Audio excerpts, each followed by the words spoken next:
Hello, my friends. Today we are going to be opening up Kit Kat Fruity Cereal Chocolate. Sounds crazy, doesn't it? Cereal in a Kit Kat bar? Anyway, I'm taking a quick look at some of the nutritional facts. It is 220 calories. I think that's about the same as a regular Kit Kat bar.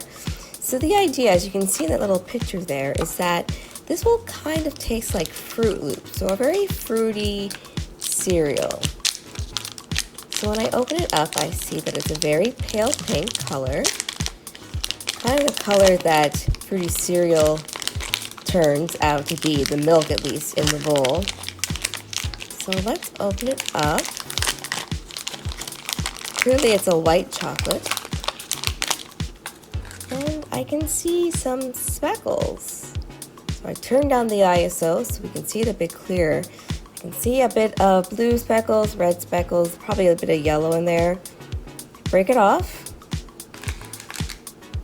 And because it's white chocolate, it's noticeably very soft. It melts a lot. So I'm taking a bite.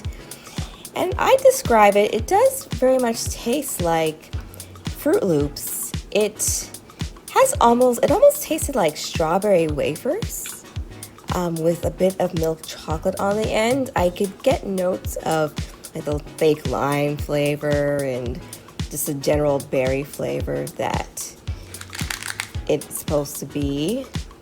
I can say it's not my favorite Kit Kat. I like the original one the best.